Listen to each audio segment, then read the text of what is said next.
All right, we are now live.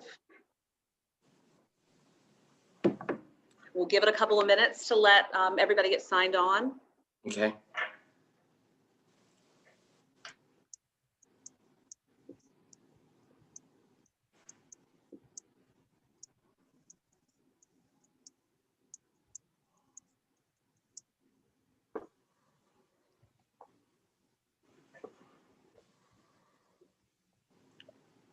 Can you guys see the attendees on your side?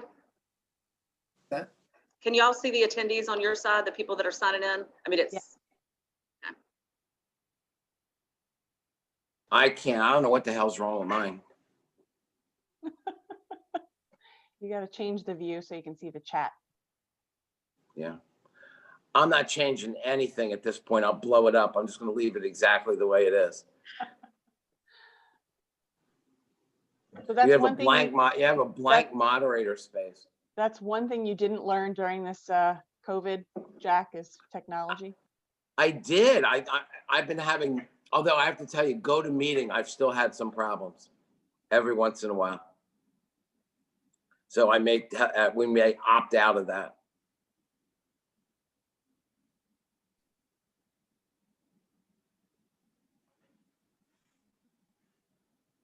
All right, I think we can, well, there's still a few more coming in, but I think we can go ahead and get started. So good morning. Thank you for joining us for our virtual roundtable, Doing Business in the New Normal, Part 2. We are grateful to have this group of industry leaders participate as we revisit the discussion we had back in May with the benefit of 6 months of hindsight. I'm Carrie Dillon, the Managing Director of the International Textile Alliance, or ITA. The ITA is a nonprofit business association whose members include textile mills and converters, leather tanneries, trimmings manufacturers, and suppliers to the industry. We also produce the biannual trade show, Showtime Market, and we have an educational foundation committed to educating our members and bringing new talent into the industry. I'd like to introduce our moderator, Jack Edgar, the Senior Vice President of Krypton Home Fabrics. Jack is not only our moderator, but a former ITA board president. He is currently serving on the ITA Educational Foundation Committee and is one half of our Rockstar fundraising team. With that, I'll turn it over to Jack to introduce the panel. Great, Carrie. Thank you so much. I don't know what the hell is wrong with my audio. Is that any better, guys? Yes. Yes. Okay. So thank you for the introduction, Carrie, and I'm going to introduce the panel. But before I do, I want to talk a little bit about, probably have an audience, half of which have seen the first part of this discussion, and half of you are new to this panel. And so I wanted to say that a little bit. For those of you who did not see it the first time, we were absolutely brilliant. Everything that we said was right on target, and you should expect nothing but that this time.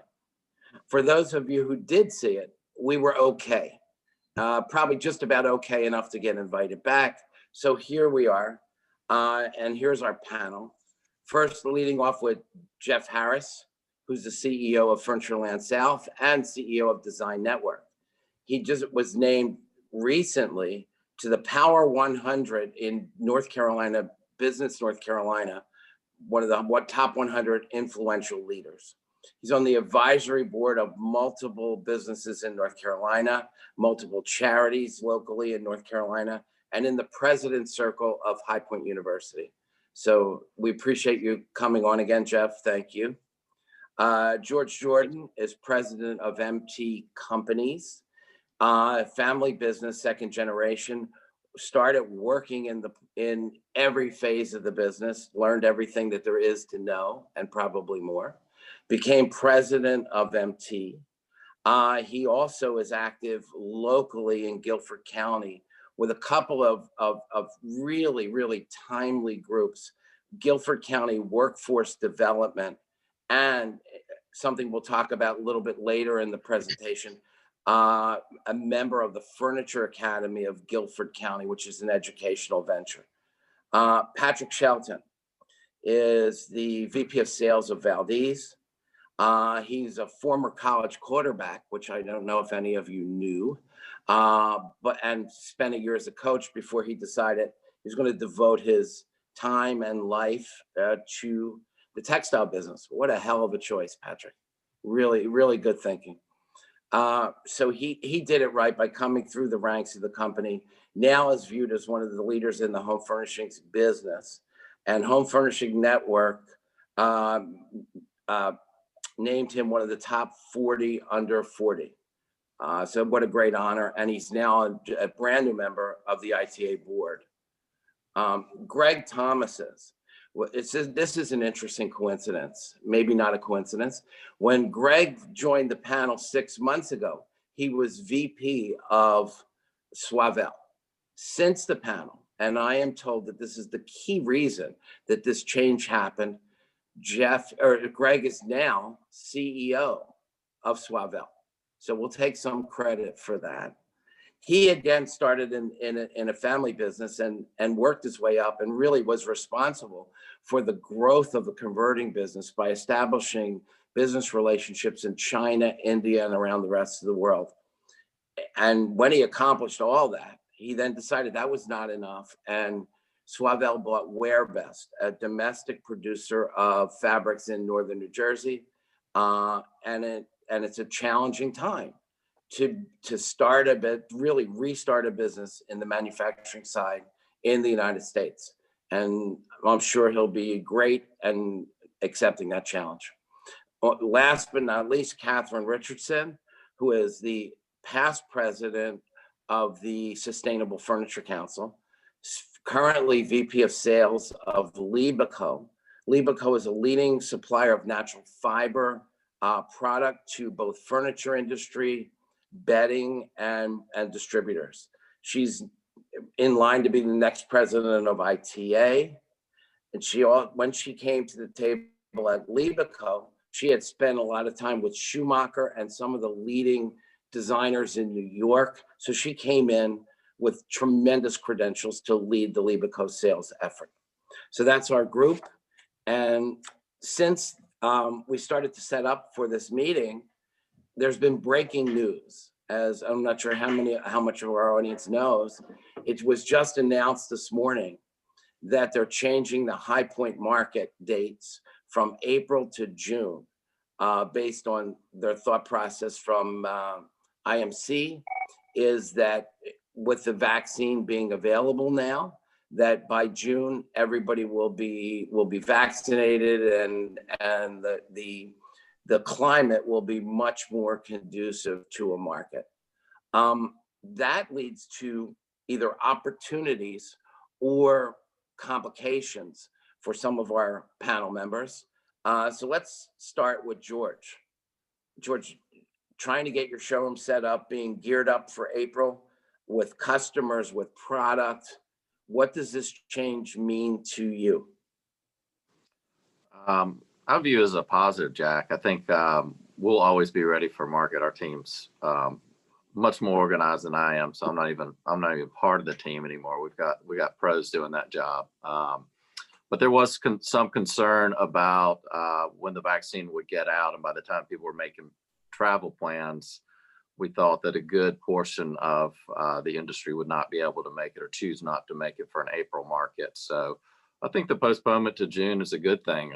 Manufacturers spend a lot of time and money to bring out new products, and having people attend is obviously the end goal. So I really believe June is a well-timed thing and gives us plenty of time to plan accordingly. So I view it as a positive for sure. Okay. Jeff, I was thinking about it. It's funny. I was as we were preparing for this, you were not on my radar in terms of what the effects of a change in a market date would mean for you. Number one, does market do something for your business? And what does a change mean for your business? Yeah, well, that's a great question. Can everybody hear me okay? Yep. Okay. Market's a big deal to us. We're blessed that, we live here in High Point. And so really from that perspective, it really doesn't have any kind of impact when it is. We don't have travel plans that we have to make. And at this point, I think George is right. Being proactive and setting this thing out into June gives plenty of people time to plan for this. I don't think many people have set up many vacations yet for 2021 with all the things that are going on. So I think it's great. The impact that I would say that it does have, we have a 300,000 square foot outlet center here that's unlike anything really in the furniture industry at retail. And we buy millions and millions of dollars worth of samples that a lot of our brands bring to market, and we move them 5 miles down the road into this outlet center. So the impact that we've had the last couple of markets, obviously we don't have anywhere near the kind of volume that we've had previously. So we've had to fill in because as you know, the retail industry, the whole industry is doing pretty well since May, and just trying to keep up with that demand has been a challenge. So we don't have quite as much inventory, but we've been able to fill in nicely without having quite as many samples to purchase. Mm-hmm. Okay. And for the other guys, for Greg and for Patrick, Catherine, and myself, don't know what this means for Showtime. What are your thoughts there? I mean, we've been gearing up with fabric lines for April. Now it's June. Our original schedule for Showtime is May. Where do we go from here, guys? And what is best for facilitating the ability of the fabric suppliers to give credible choices to the furniture manufacturers? Greg, start with you. What do you think about this? So I think in regards to the next Showtime, I hope that they leave it as Your audio's a little off. Can anybody hear Greg? He says he wants Showtime every month. Can you guys hear me or no? Yeah, there you go. Okay. There you go. So my opinion is that we should leave Showtime in May, because if market is going to remain in October, to push Showtime back to after furniture market would then make it very difficult, I think, for the whole industry, really condensed into a 4-month season. Catherine, how about you? Well, I think in general, it just is another added, burden, even though I understand the positive aspects of this change for the furniture industry. I think for the supplier side, it's all of these things to grapple with. And George mentioned offline when we were talking a bit that it was tougher to find supply because a lot of people are finding longer lead times. And that's definitely an issue for us all on the supply side. But I think it definitely is going to take some careful thought. And I don't know that I'm ready to make any final decisions. Usually ProPost is the first big launch for us, and that's in May or end of April. And that was also postponed this week until September. So we're just basically moving the calendar another 6 months ahead again. And I'm hoping that doesn't affect business too negatively in 2021. Patrick, your thoughts on this? Look, it's certainly an obstacle and a challenge, but what this year hasn't been an obstacle and a challenge.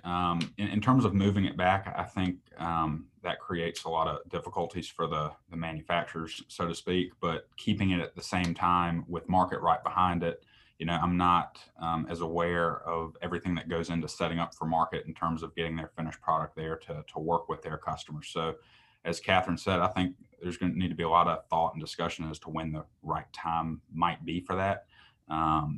Just speaking for our company, I think getting to the next market will be fine in regards to whatever timing each manufacturer is up against, because we've already produced that product and we're showing it virtually and in road sets, and our team has been working on the next Showtime already in terms of initial trials and developments, and converted products obviously a little bit different in terms of bringing product in to have it available and make samples. So there are a lot of moving parts that goes along with this, but I think it'll be interesting to see what the manufacturers think about shopping product that close to an upcoming market. Yeah, I'm still trying to process this also, and wondering from a furniture manufacturer standpoint, when you start to squeeze these markets together, does that lead to the discussion of maybe you only have one market? And I know that's been, my God, that's been on the radar for 20 years, off and on. And I've always thought that the city of High Point was really dependent upon the market itself for the economic growth that the market provides, and that the market going to one might be a burden on the city and a burden on some of the furniture manufacturers. So I'm not sure. Well, what if I this can is gonna ask a bring. question, maybe George can give insight. Don't you think that, pre-market's just going to be bigger like it was this past fall, and so you'll see another secondary market opportunity earlier? Yeah, potentially. Sorry, I lost audio for a little while, so I had to. I thought Greg was going mime on me, but I'm back. That's a complicated question because there are different types of manufacturers and different products and different product cycles. So I don't think there's one size fits all for everybody. April and October's worked for a really long time. I do think there's the ability to do additional regional markets in High Point if they ever went to a single market. And I know there's some momentum toward that right now. But for us, two markets works. Obviously, in 2020, one market was what we participated in, and it was during a pandemic, and hopefully not to be recreated. But not to dodge the question, but I think there's so many different types of business models and the timing, outdoor versus indoor. There's just a lot of moving parts. So I think it's a hard question to answer. Yeah, and what even complicated more, I'm not sure how the factor this first Tuesday is that the market has tried to set up to open up showrooms. At last check, there were over 100 people that were participating in this. The next one is early January. I'm not sure what that does to that initiative now that the calendar's gotten moved around. I would assume that they would continue with it. I don't know if anybody's participating in that. George, are you planning to open up your showroom for that? Not at this point, Jack. Yeah, I looked at the list and it was not a lot of the customers that we sell who are opening the showrooms yet. And I wasn't sure how active our people were going to be in that movement. Patrick, you're in the midst of Hamilton Ren now with the Valdez showroom. Is that something you guys have thought about? If our landlord lets us open up, then possibly. It's something on the table that we always want to be mindful of. But our position at a market and an event like that is to help educate and train and support our partners. So it really needs to be a scenario where we feel like we can add some value to the people that are in our neighborhood. If they're open, then certainly we'll be open to discussing it and trying to provide some level of support. But if not, then I'm not sure that it makes a lot of sense. I've not seen the list of who you're referring to in terms of who's open, yeah. and what the targeted clientele is actually going to be for that. Okay. So when we're moving forward, as we did last time, I've got some general questions for everyone, and then some specifics for each of the panelists. And I'm going to bounce around with some of those. And George, I'm going to pick on you again because we're talking about furniture and market. And as I told you, I rewatched this our May episode and made some notes of some of the things that we all said, some of which came true and some of which did not. You had a few that actually you were on the right side of the ledger here. Amazing. Shockingly.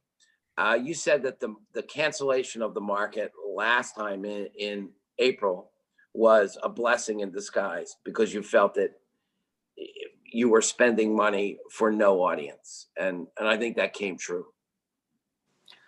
So Agreed. Yes, agreed. But then you said October was needed, almost saying no matter what, we needed to have an October market. Do you still feel that was the right decision? I do. Obviously, attendance was nowhere near what a normal market would be, but you can't call it new if it's 18 months old. And we had a lot of product built anticipating an April market. So we did training videos. We did product videos in April and also in anticipation of October. So we were eager to get the new fabric introductions, the new frame introductions out there. We came out with an outdoor collection, which is important. You get that launched in the fall to be able to have product for the season, which is early 2021. So it worked out for us. We just had to jump through a few more hurdles than we typically would. Jack, we saved a lot of money on alcohol giveaways at market. So we distributed that money more in the marketing of our new collection there. So yeah, no, I think October was super important to have, virtual or in person. Ended up being a hybrid. Okay, so I just want to finish up on this market and show business so we can move into more global topics. So let's talk about Showtime, which was held to, I would say, mixed reviews and mixed thought processes as to whether it should have happened or not.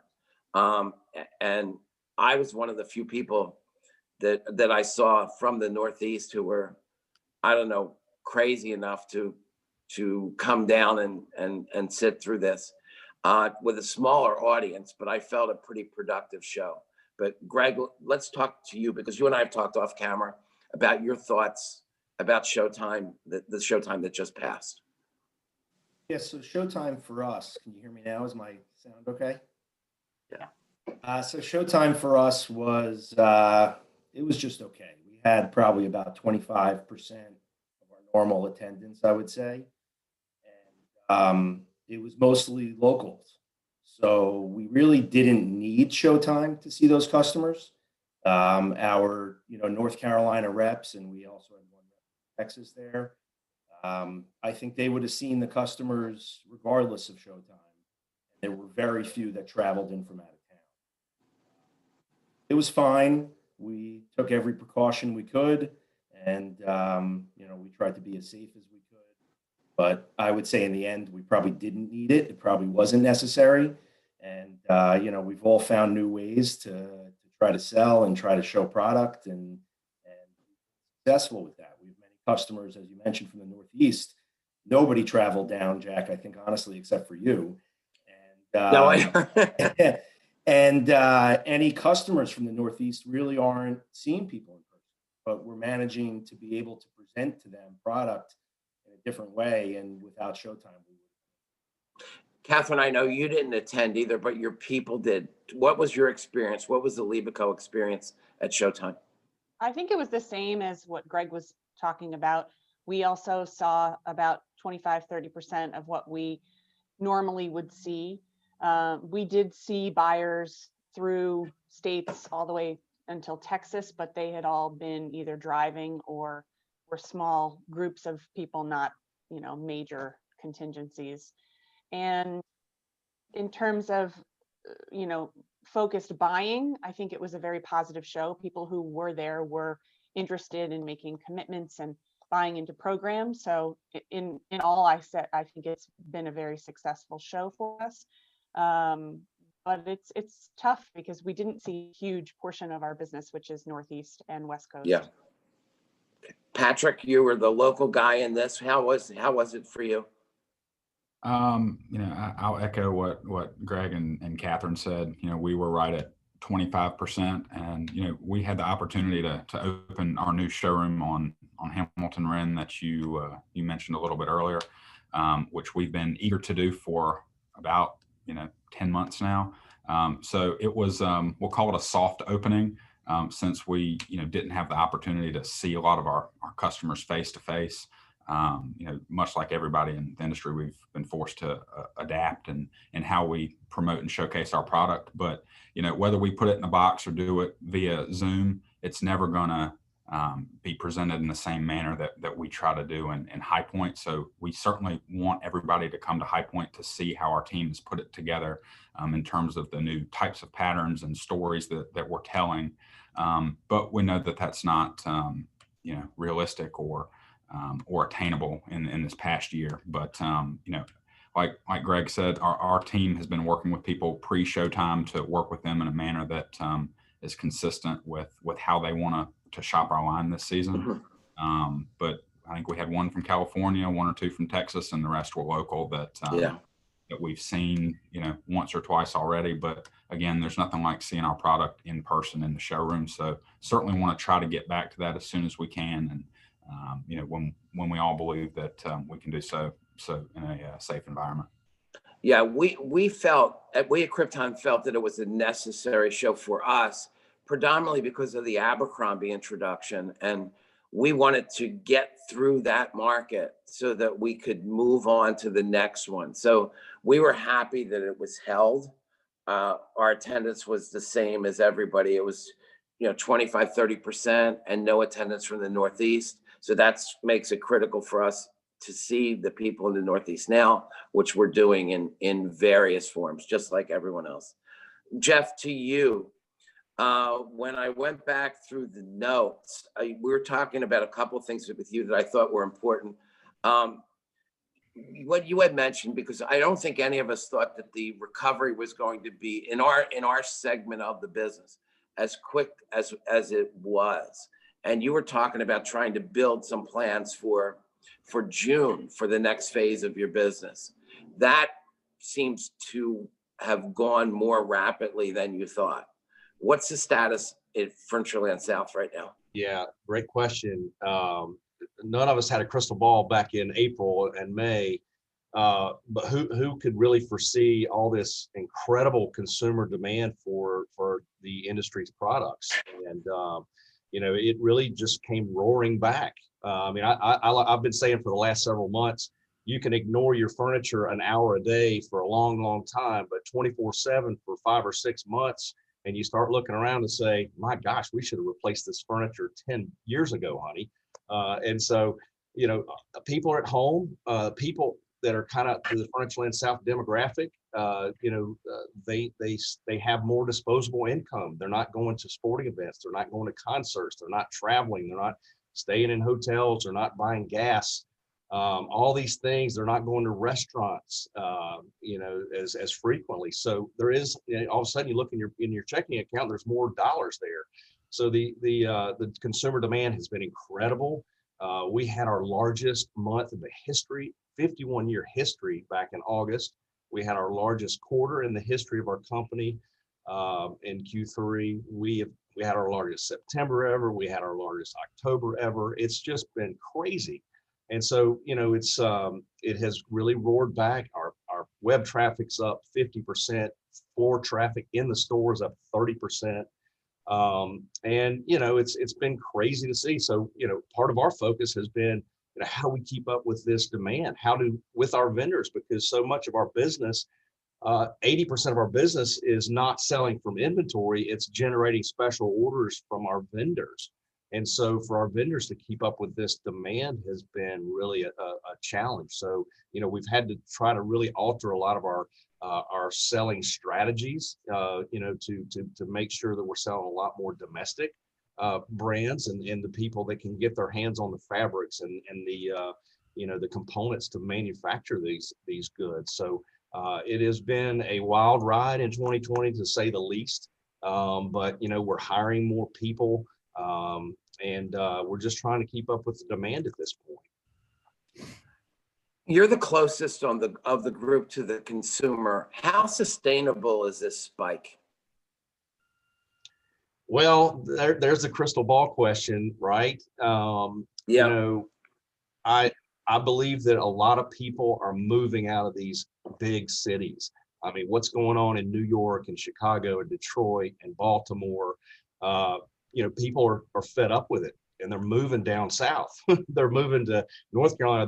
Charlotte's getting 140 people every single day in the greater Charlotte area that are moving into this area. And they're moving to Florida, they're moving to South Carolina. And when they do that, they're buying more space than they had in these cities. And that equates to needing more furniture at the end of the day. So quite frankly, I don't see this real estate boom. I don't see this thing dropping off for at least the next year and a half. And I think that bids well for the industry because, you know, we're right at the tail. Whatever's happening in real estate, furniture industry usually is 30 to 60 days right behind that. So I'm very, very optimistic, Jack, that this thing's going to continue. We've been staffing up. We've been preparing for this thing to continue. Thank you. So let's, in that same vein of trying to see how long this blip is going to last, let's talk about backlogs and labor, and start with George again, and we'll go in rotation from the furniture guys to the fabric guys. So George, let's talk about backlog and labor and the ability to obtain and keep labor. Would you be able to cut Jeff out of this call at this point? Because I get a report card from his company 4 times a year that mentions our lead times, and I'm guessing I'm not going to get an A++ rating as of now. But you don't have to give a specific number of weeks. You can just try and say it's longer than it's usually been.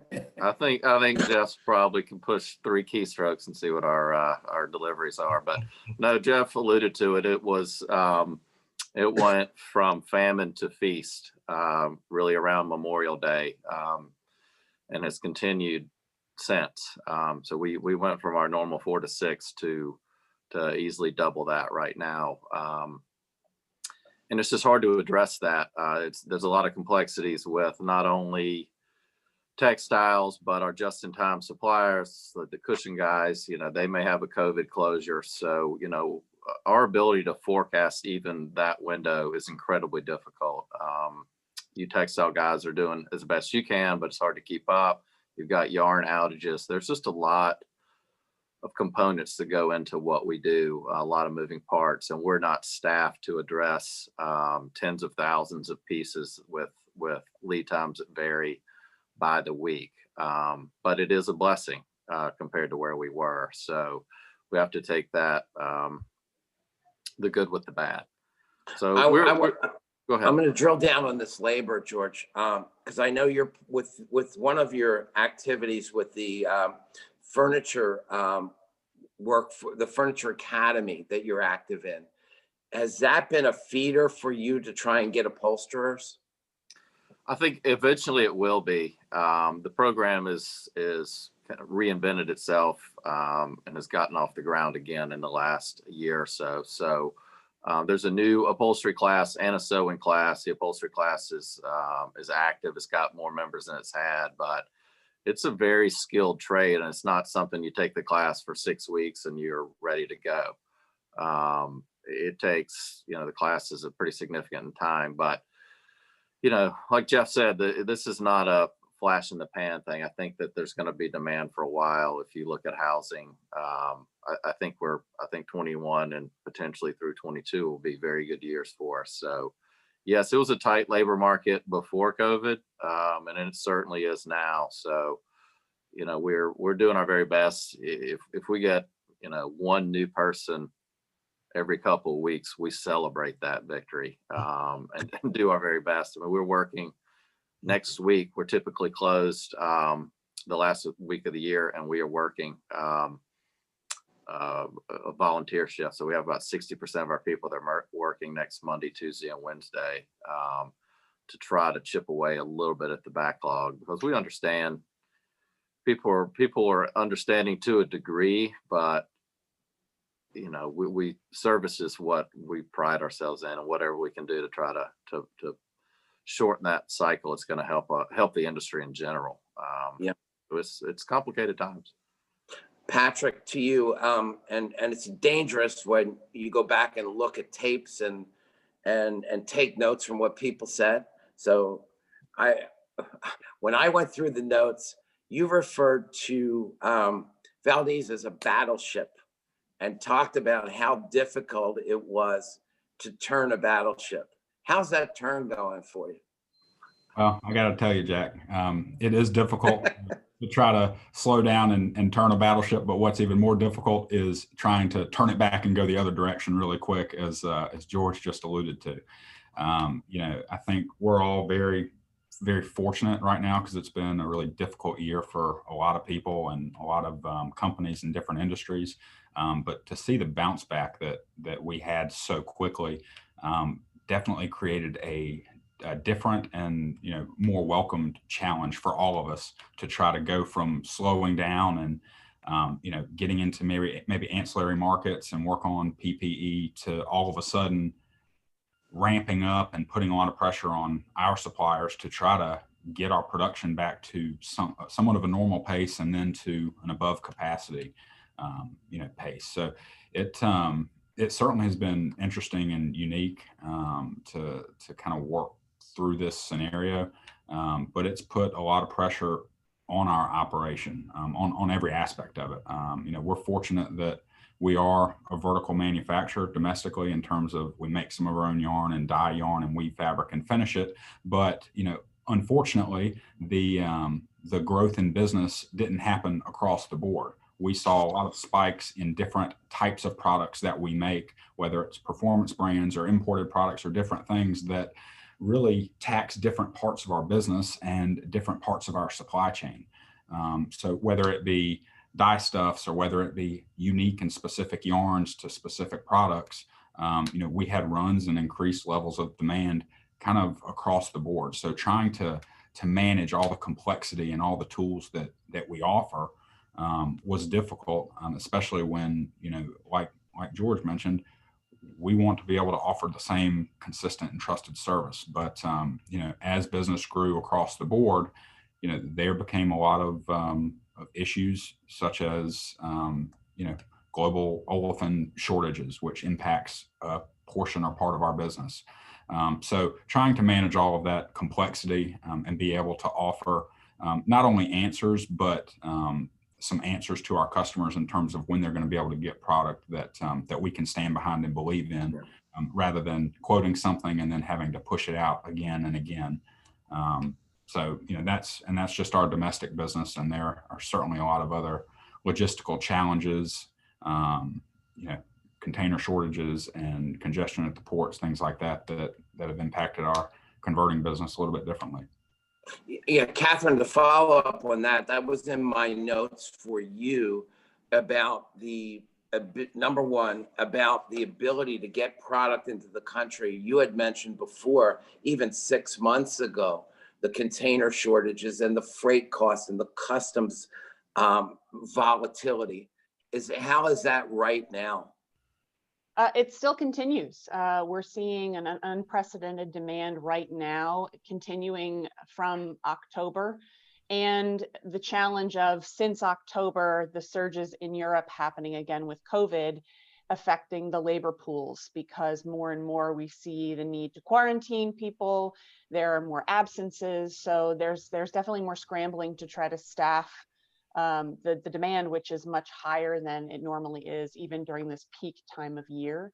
The challenge will continue into next year because the vaccines are coming out of Brussels, which is a hub for transport. We're still not seeing the transportation agencies coming back up in full. I mean, travel went down 75% this past year. So the planes available to aid in taking goods are not there to book for products. And we'll continue to see that. We've all been able to make some arrangements, but the costs of these vessels and these planes have skyrocketed.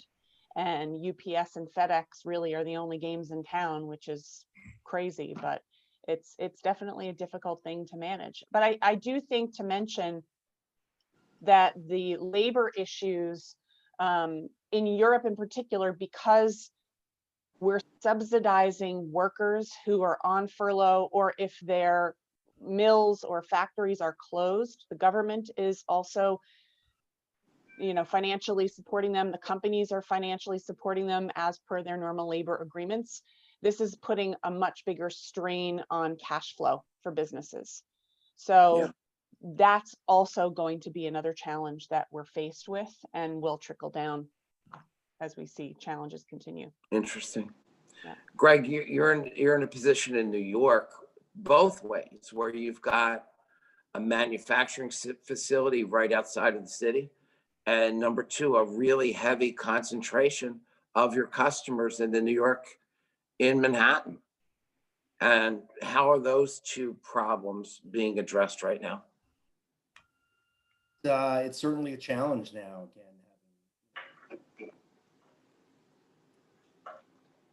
Your audio again's popping off. oh man, There you go. hear me now? Yep. Okay, so it's certainly been a challenge for us recently.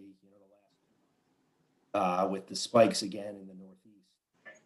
Before we were mentioning about labor shortages, we are definitely having that challenge at our mill. Talented workforce, you lose a weaver because maybe someone in their family is positive and they have to quarantine. You can't exactly replace that weaver. Certainly a challenge. And our New York office, we have rolled it back a little bit with restrictions on how many people are there at a time. And, we're being very cautious, very conservative. We probably, our office is built for 60 people, and we probably have 6 people in the office. So it's difficult in the Northeast. Access to customers is still predominantly virtual in the Northeast? In the Northeast is pretty much all virtual. We're seeing it's really different by region. In the Southeast, in Florida, Texas, we're able to see customers in person. In the Midwest, in the Northeast, in California, we're not. So every rep is doing things a little differently, and we're having to be creative. Okay. So, as a global question, everything that you've been reading, they're trying to quantify this growth. There was an article that came out that really supports what everybody's saying in Business of Home, that said that the last 4 months in the furniture business has grown 17% in 4 months. And I think it's been for some people, that's a conservative number. But it's saying even from last year, it's up 5.5%. So that the business has eliminated the working loss that we had when everybody was down for 5, 6, 8 weeks. And at the end of the year, the expectations are that the furniture business will be up at least 5%. Is that what you got? George, is that what you're seeing? Yeah, we were off approaching 30% by the time we reopened in May.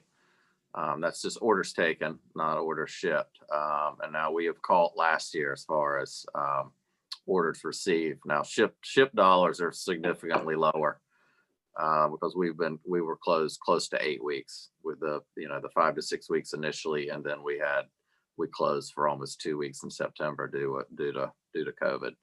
Mm-hmm. So you can't make that up. But yeah, as far as orders received, it's going down from down 30 to up double digits is again something. That's great.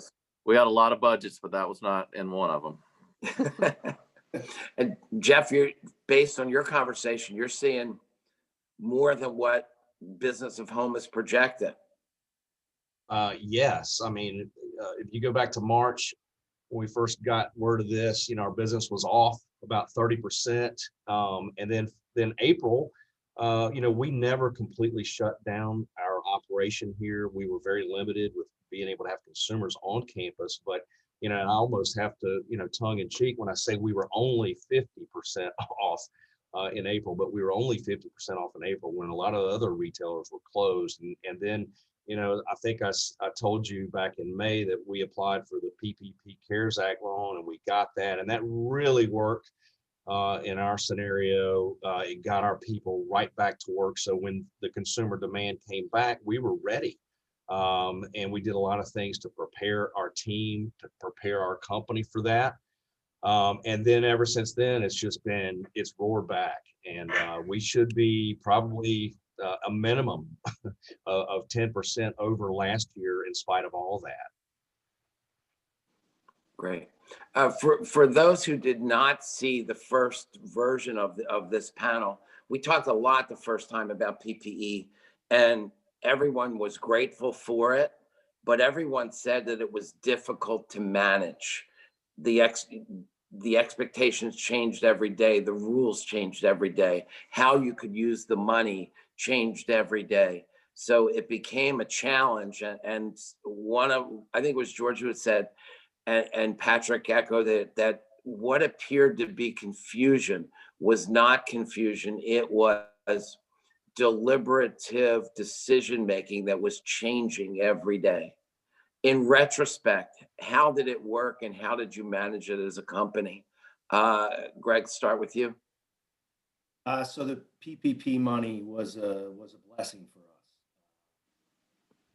Come at a better time. But right now we're still working through it. Our CFO was on a virtual seminar yesterday for 2 hours through our accountants and through our bank, and still trying to figure out how it's all going to be accounted for.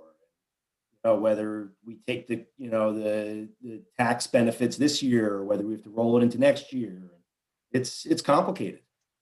So it's far from settled for us as a company, but we are very thankful that. George, how about you on the PPP? Well, the rules continue to change, but we have already applied for. We've gotten the forgiveness from the SBA. We got that about a week ago. But as Greg was alluding to, the tax part of it has changed. That the initially that money was not taxable, and now it is. Apparently, each state has their decision. I think North Carolina has definitely moved forward with it being a taxable event. The feds and the government are still trying to figure that out with the IRS. So, one thing's sure, I don't believe we will file on time for our 2020 taxes. That's one thing that's inevitable. So I will, it is what it is. Net, it was extremely beneficial, and whatever comes with the taxable consequences of it, we'll deal with it. I was appreciative for it, and I feel bad for the industries that continue to need it, and that money's being held up by our two wonderful parties that can't figure out how to save other businesses. Yeah, so if you do have those tax problems, luckily for tax evasion, I think the federal prison is in Atlanta, which is not a really far drive from your home. So that's a plus. That's true. My passport is active, and if I need to go into Cayman Islands, I'll have to go that route. Catherine, I know that you have a small presence in New York, a nexus in New York, and received some of the money. Was there any help from, you mentioned a little bit, but can you get more specific? Was there any help from the European governments, Belgium, and for companies like yours? Actually, we didn't receive PPP money. We weren't eligible because we are foreign owned. So unfortunately, that wasn't something I did have to go through the process. So trust me, I feel the pain everyone's dealt with. The government is not sponsoring, New York or US based companies. So my office did not receive any funding whatsoever in terms of what they do. They certainly do a lot in the European side. But I think because it doesn't necessarily relate to me, maybe I'll just highlight the fact that I think throughout this, it's been harder and harder for all of us businesses to navigate the landscape because there's so many regulations constantly. I think to appreciate what we're dealing with and to understand that between tariffs and changing tariffs all the time, between the new digital frontier that's being legislated and argued at this point that's going to have repercussions for us on digital sales taxes and import and export repercussions. I think there's some really serious challenges ahead in this area of finance and financial dealings that we're going to all have to deal with on top of the PPP and everything else. So I think it's going to be a challenging year for Yeah. this area. Yeah. Greg, you had mentioned it in the May session, and I had asked one of the questions of what you would have done differently. And one of the things that you had said, which I thought was really insightful, is you said you looked back and you didn't listen to your China partners fast enough. Have you now done that? Are you listening? And what did they tell you?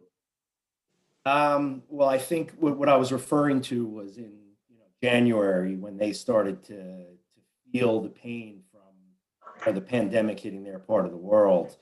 We didn't react here, and by the time we have all reacted, we were. So I think we've all certainly learned a lot from that. In China right now, things are, normal, remarkable.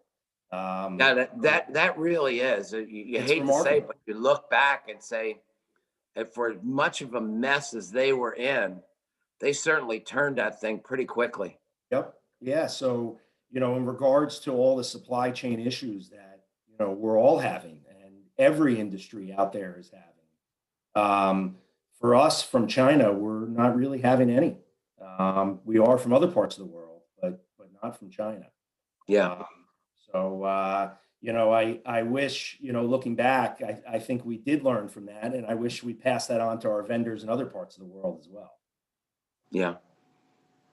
So I know we don't have a ton of time left, and I wanted to get to a question I think is important. Long-term goals.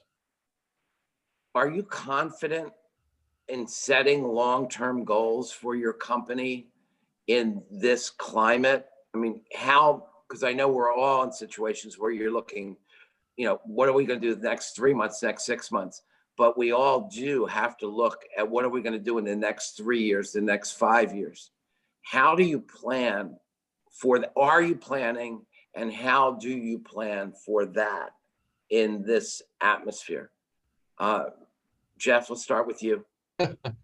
Well, that's a tough one because I tell people a lot that, I feel like it's like a million planes are flying around in a holding pattern and we're waiting to land. We're just waiting on some news. We're waiting on, something to give us a nod that everything's going to return to some type of routine. But yes, I can tell you, we at Furnitureland South, we are all about goal setting. And with the year we've ended up having, with the promise of next year beyond, we're continuing to set ambitious goals for growth. One of the things that's challenging is we're looking for vendors that can ship a product to us. Because we can take orders all day long, but if the vendors are not able to fulfill those, so it's kind of had a shift in, we're buying more inventory right now than we've ever. I think any responsible retailer right now is looking for product, and so we're certainly doing the same thing, and that opens up a lot of opportunities for our company. In the midst of this, you should know. Of all times, this past week, we switched over to a brand new ERP platform for our company. If you've been through that, say a prayer for us because, as if 2020 wasn't hard enough, we're going through that. We had a great partner with NetSuite, and we're making that transition. But that's also been a big challenge for, our team to go through. But I can tell you, we are. We're all about setting expectations and communication on how we are and how we're reaching those goals. But we're very optimistic, Jack, of next year and beyond. Catherine, how does a company like Libico servicing multiple markets in multiple countries, how does that planning work for you? I think it does come from years of also looking down the road to see what this will bring us. And we've had plans in place for a long time of really pushing the sustainability of the products that we do, talking about that story, and even investing more, which I think is coming to the fore more and more as suppliers look for more ecological products. We're seeing a lot of repercussions in Asia right now, with Vietnam seeing challenges on their wood exports because they're not compliant with the Lacey Act. Their issues with cotton out of China because of forced labor and issues there. So it's affecting all different kinds of industries when there's a lack of oversight and a lack of sustainability. And we've been planning on that for a long, long time. So I think we're positioned well. Inevitably, because there are so many different baskets that we do deal with, inevitably when there's one doing less well, the other does well. So it helps mitigate those changes. But I think it's also just having a mindset that change is the new black, and we have to react. And that's always the way we have to think about our business. What's new, what's coming up, how do we do something but still stay true to our roots? We stay grounded, but we do have our head in the clouds looking for the next idea, the next big thought of how to position ourselves. And the business has really shifted a lot to digital, where that was not a big part of our business before. And so how do we get on that train with not compromising who we are and still being a tactile product, reaching the consumers in the same kind of ways and having a meaningful experience? So it's thinking outside the box and constantly challenging that I think is what business is about today. And that's how we do it. I think e-commerce is going to be a part of all of our futures. We mentioned that the last time. And when you're looking at surveys, there's 50 to 75% increase in e-commerce business in our segment of the business. So And that's something we're all going to have to address. That changes the labor play too, you know, who you hire and what skills they have. Yeah. So Greg, for you on planning, I really want to hear this because we're in a similar situation with a startup mill. You guys started with Wearbest about the same time we started with Abercrombie. So I'm going to take some notes as you tell me what your 3 to 5 year plan looks like on the manufacturing side. Yeah, so just mill specific, the business we bought was, primarily focused on the contract. And our strategy that we started with last year, and because of where our industry is right now, I think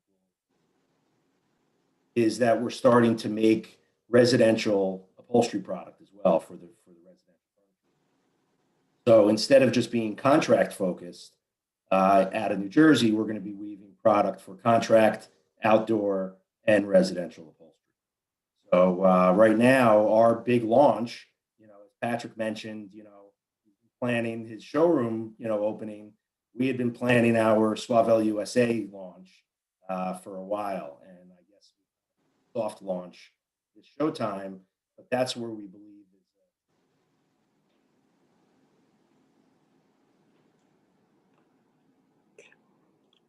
Patrick, to you, how are you? What does that battleship look like in 3 to 5 years? Well, look, we're cautiously optimistic with everything that we continue to hear from a lot of our furniture partners and everything that Jeff is saying and other retailers that we speak to. And we've got to prepare for the future like it's going to continue. We've fought through the different challenges that we've addressed earlier, and we've made a lot of capital investments in new equipment and new machinery so that we can get back to offering the same level of great quality and service that our customers expect from us. If we don't make those decisions to continually reinvest in our business to where it currently stands and where we believe it's going, then it'll correct itself, but in a manner that we're not happy with, because it'll go to other suppliers that can service. So we're continuing to make investments and go back to the PPP a little bit ago. Outside of the issues with accounting and everything, it was tremendously beneficial for our company from a labor standpoint, because it allowed for our people to come back to work. And even when we didn't have the demand that we expect, or the backlog that we wanted, it allowed for us to cross train in different areas. That has certainly helped us in the interim as we battle absenteeism and different labor issues that we've all addressed. So, continuing to focus on that, but all while continuing to make investments in our business to position us for future growth is what we're trying to do right now. Thank you. Carrie jumped back on the screen, which leads me to believe either we're getting out of time or she has some questions. We do have a couple of questions, a couple specifically for Jeff. Jeff, how do you feel the end consumer, or do you feel the end consumer is more understanding of delays due to COVID, or do they seem less patient? Oh man, that's a great question, right? The consumers they want it all. And, I think generally they understand that, our industry is no different from a lot of industries. I mean, if you're going to try to buy anything, be prepared to have a second option because that's just the way things are. But, we're really trying to be upfront with consumers. I sent a message out several months ago to all of our database of customers and prospects to say, hey, listen, make sure that you're staying in touch with your design consultant because they can gear your purchase towards the brands, towards the products that we know we're going to have a better chance to fulfill your order with. So we're trying to stay proactive with all this. When we do find out something's has been delayed further, not only are we letting the consumer know that, but we're going back to them with an option to say, hey, listen, this is going to be a few more weeks or another month or 2 months or what have you, but we do have some options for you if you'd like to make a replacement with that. So it's a great question. There is no easy answer for that. I think you just have to stay proactive. You have to let consumers know. And at the end of the day, they can't really go get it from anywhere else. And so if they do cancel their order and then they place another order, they're going to go way down at the bottom of the pecking order they're going to have further delays. So again, it's something that we're all in this together. We're all trying to combat it, and we're just trying to stay ahead of it. Okay, thank you. We did have a couple of comments from the attendees. One attendee was glad that we didn't break, or that the market authority didn't break market up into regions or extend the length of market as they did in October. We had a comment from a member that would like to see Showtime held the same week as pre-market. So I would just say to all of our members and buyers that are watching, please share any feedback you have about we'll be looking at how what we're going to do with Showtime. So be open to hearing from anyone that has thoughts on that. We have a question about Showtime North. Showtime North was an event that we planned to address the hesitancy of the buyers in the Northeast to travel down to North Carolina for Showtime. That is currently scheduled for the end of January. We do have some concerns about the rising number of cases and are talking to exhibitors and really looking at how appropriate that will be, and you can expect some announcements on that in the next very shortly.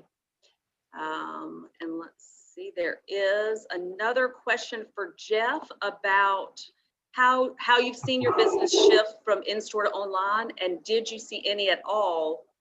And if so, how did that impact the commercial real estate for the furniture retailer and for you specifically?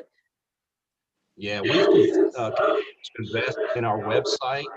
We're trying to find a lot of the brands, the products, again, that we can serve up, that we know we're going to have a good chance to fulfill those orders with.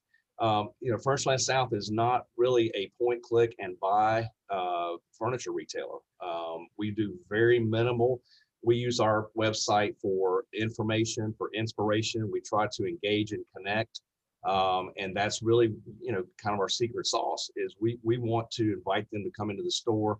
I will say a lot, as I said earlier, our web traffic is way up, over 50% this year. And people are at home, they're shopping. And so that translates into they're coming into the store more prepared. They have more information. They're more closely aligned with what their needs and what their wants are going to be. They've already made connection, and a lot of the times they're choosing their design consultant to work with before they arrive here. And so a lot of that work can be done before they even get here. So the time that they have to spend in the showroom can be brought down. And I think that, that eases a lot of the concerns, obviously, that the COVID-19 has brought to the surface. So we continue to see, again, in summation, we see a lot more traffic, a lot more engagement, and that's translating into more store traffic. So we just don't do a whole lot of point click because of the special order nature of our business. People typically aren't comfortable spending, $3, $4, $5, $10,000 on a point click and buy without talking to someone. Thank you. This might be a good question for Catherine. What's the direction for using more sustainable fibers for window and upholstery fabrics?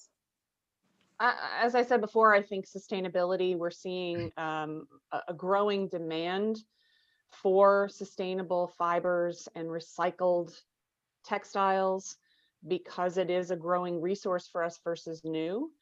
Europe is definitely ahead of us, and I think you'll see much more US and European collaboration over the coming years because trade policies are certainly more aligned against China. The EU and the US are definitely more of the same mindset against intellectual property challenges that China has really brought to the fore. And again, this digital landscape, so you'll see a lot more collaboration, and that's another thing that goes along with that, sustainability. They have a lot more investment in goals for 2050 that we'll see come into manufacturing. And, I think it's slower. We see it in fashion first, and that's definitely happening. The home is definitely sure to follow. It's going to take some time, but I think it's definitely a growing demand. How do you qualify your sustainable fibers? There's lots of different ways in textile industry in general. There are lots of certification programs, but it can stem from the initial material that's used, whether it's recyclable, whether it's a natural fiber, whether it's upcycled, but there are definitely different ways, and how it's produced, how it's grown, how it's manufactured. There's lots of elements that go into that process, and you really just have to ask questions of your suppliers to know what their manufacturing is, so you can get a true answer. Okay, thank you. And I think that looks like all of our questions. I want to thank Jack and our entire panel for coming together and doing this for us again. I look forward to part 3 maybe in the future. But thank you too to all the attendees for joining us. And we are starting a monthly webinar series in January. Our next webinar will be on the founders of the ITA on January 12th.